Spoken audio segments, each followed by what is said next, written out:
Bonsoir ou bonjour à tout le monde. Bienvenue sur guinématin.com. Toujours dans le cadre de la sensibilisation sur le coronavirus causé par le COVID-19, nous avons invité pour vous ce soir Dr Alseni Baldé, qui est très connu dans la communauté guinéenne ici aux États-Unis, qui va se présenter tout de suite à vous. Monsieur Baldé, bonsoir. Bonsoir, Monsieur Diallo. Présentez-vous à ceux qui nous regardent, à ceux qui vont visionner la vidéo sur guinématin.com, s'il vous plaît. Oh, ok. Je suis Dr Baldé, Alseni Baldé. Je suis médecin basé ici à New York. Je suis médecin, mais aussi spécialisé en santé publique, en épidémiologie.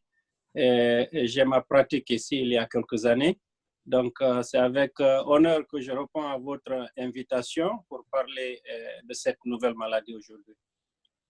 Voilà, docteur Alseni Baldé, il est le premier Guinéen qui a ouvert sa clinique ici à New York, à ce que nous le sachions. Il a sa clinique au 1643 Westchester Avenue, c'est dans le Bronx, ici à New York. Docteur Baldé, nous vous avons appelé aujourd'hui pour qu'on parle de cette pandémie qui est en train de faire des ravages à travers le monde actuellement, qui est le coronavirus causé par le COVID-19. Qu'est-ce que c'est que ce virus qui est en train de faire tant de ravages à travers le monde, docteur?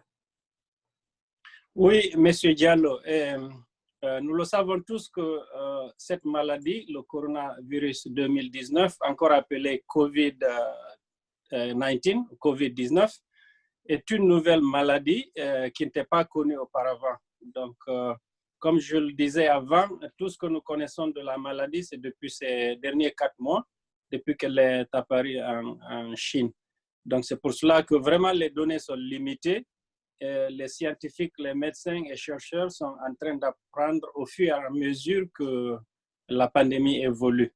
Donc, mais ce que nous savons déjà, c'est que la maladie attaque le système respiratoire et cause une maladie de légère à sévère, c'est-à-dire des symptômes ressemblant au rhume jusqu'à une pneumonie avancée qui nécessite une hospitalisation.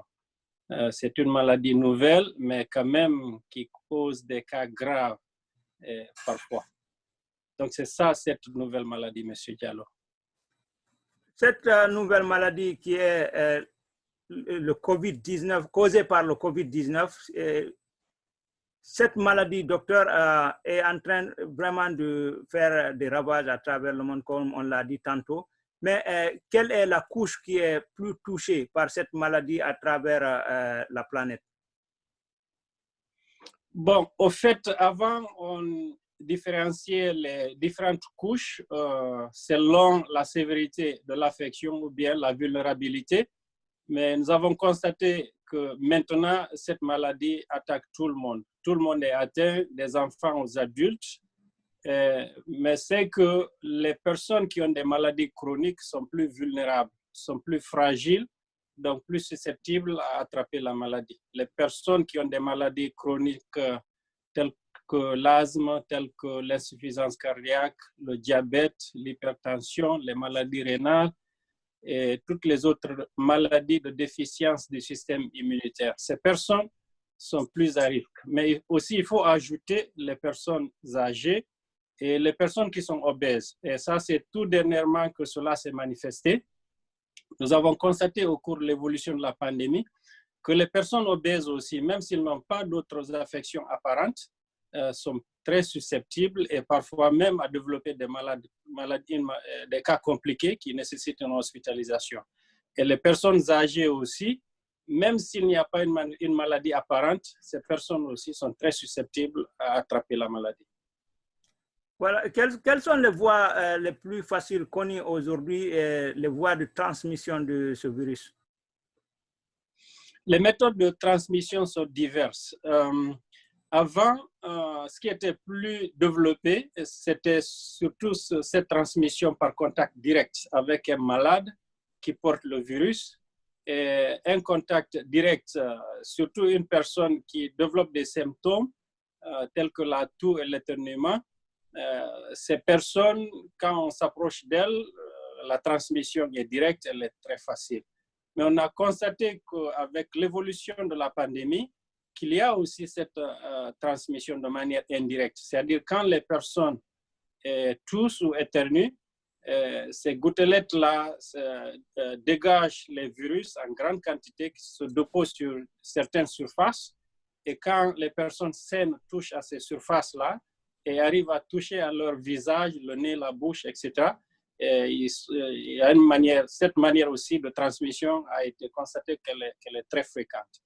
Mais ce qui a été constaté aussi dernièrement, c'est que les malades, parfois, avant même de développer les symptômes, transmettent la maladie à travers simplement la respiration, en parlant.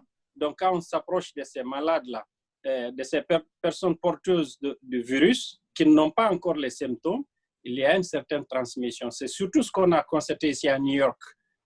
Avant, les conseils étaient de ne pas s'approcher des malades, de ne pas toucher aux surfaces, etc., surtout les personnes qui toussaient.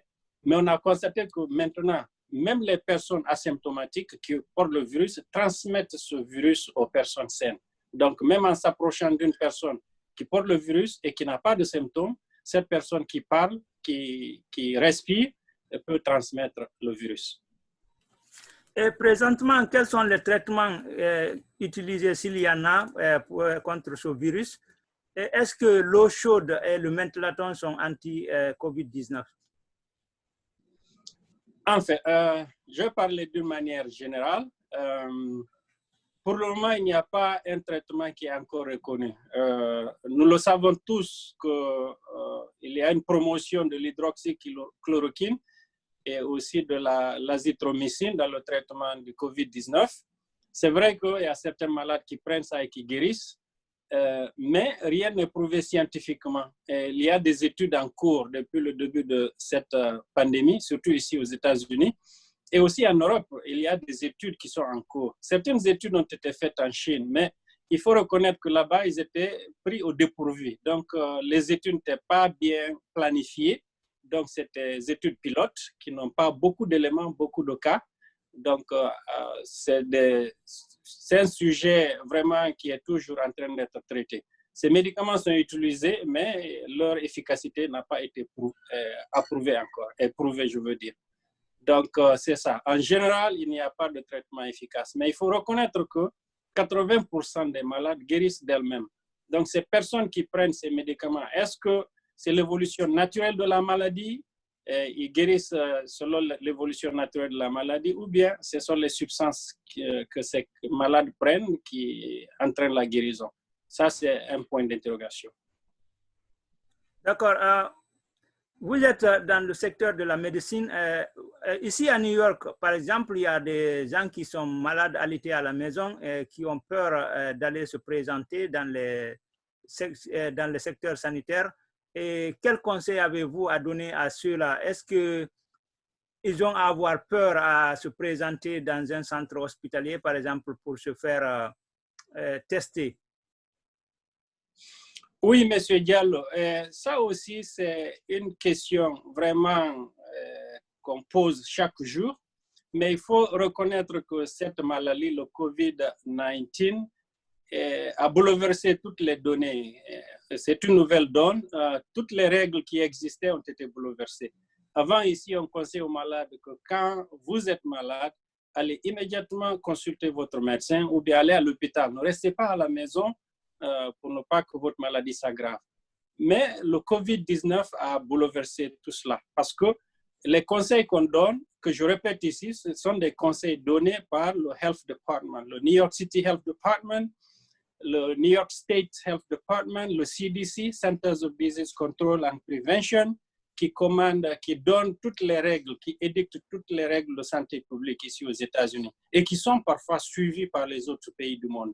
Alors, ce qui est conseillé pour cette fois-ci, quand on est malade, pour le moment, c'est de rester à la maison. OK? C'est de rester à la maison. Pourquoi? Parce qu'au niveau des États-Unis, il n'y a pas assez de kits pour tester tout le monde. Le peu de kits qui existent, c'est à l'hôpital. Donc, et aussi, raison de plus, c'est que même quand on fait le test et qu'il s'avère positif, il n'y a pas de médicament. Alors, l'importance des tests, c'est surtout en matière de santé publique pour la prévention. Ce n'est pas que cela apporte quelque chose aux malades. OK? Donc, les conseils, c'est que les malades restent à la maison. C'est seulement quand cette maladie s'exagère et puis que se complique, je veux dire, et avec des difficultés respiratoires, c'est en ce moment que le malade doit aller à l'hôpital pour qu'il soit hospitalisé. Voilà, docteur, rester à la maison, c'est une partie des précautions pour prévenir d'avoir cette maladie. Mais est-ce qu'il y a d'autres précautions qu'il faut pour prévenir d'avoir ce virus? OK. Merci, M. Diallo. La prévention, qu'est-ce qu'il faut faire pour ne pas avoir le virus? D'abord, je vais ajouter, avant que je n'oublie, il y a eu certains cas de décès ici à la maison, à New York. Moi, je crois qu'il ne faut pas stigmatiser ces cas, les parents ou la prise de décision des autres. Donc, comme je le dis, le système est bouleversé. Et ce n'est pas seulement dans notre communauté. Il y a plusieurs cas dans tous les États, dans les différentes villes, de personnes qui meurent à la maison, qui décèdent à la maison. Donc, ce n'est pas que les gens ont fait quelque chose de mauvais ou pas. Parce que le sort pouvait être le même, que ce soit à la maison ou bien à l'hôpital. Donc, je crois qu'il ne faut pas stigmatiser ces cas-là. Maintenant, en matière de prévention, qu'est-ce qu'il faut faire? Une personne qui n'est pas atteinte, qui a eu la chance jusqu'à présent de ne pas être atteinte, je crois que le conseil général, c'est de rester à la maison. Assurer le social sheltering, la distanciation physique et sociale, rester à la maison pour éviter d'attraper le virus. Parce qu'on est atteint que quand on sort et qu'on s'approche des malades ou bien qu'on touche à des surfaces contaminées. Mais si on est à la maison, on ne peut pas attraper la maladie. S'il n'y a pas quelqu'un qui est malade à la maison, ou bien une autre personne, membre de la famille, qui fait des va-et-vient et qui apporte le virus à la maison. C'est la meilleure manière de prévenir la transmission. Voilà, si on comprend bien, la meilleure solution, même si on contracte ce virus, est de se rendre à l'hôpital. Il n'y a pas d'autre moyen de rester à la maison et de s'en guérir. S'il vous plaît. Oh, la question encore, s'il vous plaît. Je disais que le seul moyen de s'en guérir quand on contracte ce virus est de se rendre à l'hôpital. Il n'y a pas d'autres moyens qu'on peut utiliser en restant à la maison et se soigner.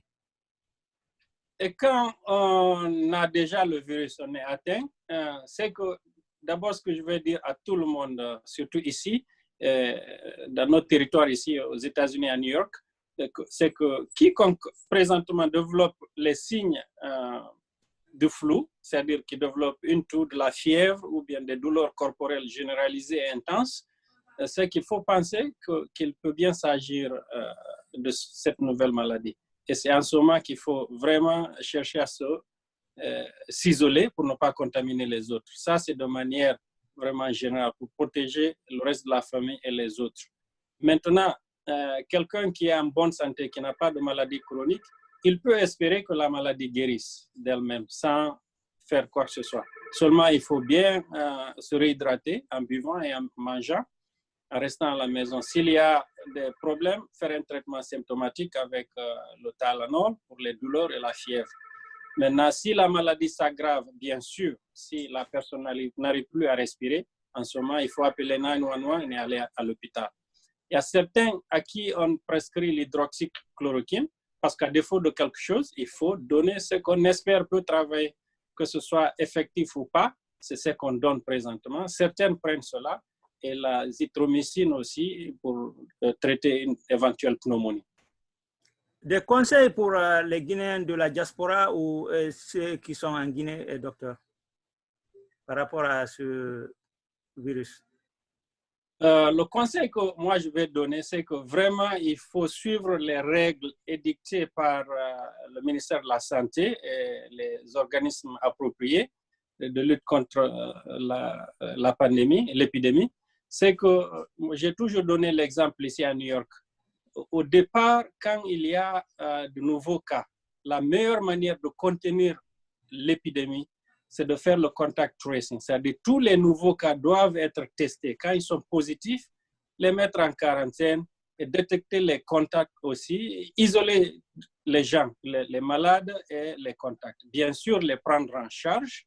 Moi, je ne vais même pas utiliser le mot quarantaine ou isolement, mais les prendre en charge pour ne pas les stigmatiser. Donc, les traités, ceux qui guérissent sont libérés, ceux qui ne guérissent pas sont pris en charge et bien traités. Ceci va éviter que la maladie se propage dans la communauté.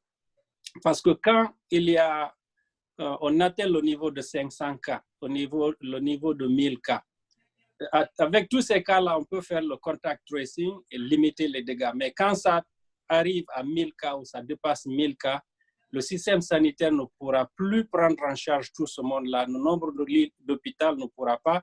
Et la contamination sera en ce moment communautaire. C'est-à-dire qu'on ne pourra même pas détecter tout le monde. La contamination sera dans les quartiers, entre personnes dans les quartiers. Et c'est en ce moment que ça devient vraiment grave. Donc, jusque maintenant, là, je crois qu'il y a du bon travail. Il faut continuer ce bon travail à faire les contacts tracing et prendre en charge tous ceux qui sont positifs et les contacts aussi pour éviter d'arriver à la contamination communautaire. Très, très important. Merci bien, docteur. Si vous le voulez bien, donner encore votre adresse, l'adresse de votre lieu de travail et le numéro de téléphone. Dites-nous ensuite s'il y en a qui ont besoin de vous contacter pour cette affaire et si c'est possible. Le contact, c'est le numéro de la clinique, c'est 718 328 1900. 718-328-1900. C'est ici à New York. La clinique, c'est Medcare Plus, PLLC. D'accord, docteur, il ne reste plus qu'à vous remercier. La direction de guinématin.com vous remercie très sincèrement pour votre temps. Merci bien. Merci, M. Diallo. Je vous remercie. Et Guinée Matin aussi fait un très bon travail en Guinée. L'information est vraiment donnée. Merci beaucoup, M. Diallo. Merci à vous. Merci. Mon nom est Mamadou Djouma Diallo. Merci, Dr. Alseni Baldé. Merci bien, monsieur.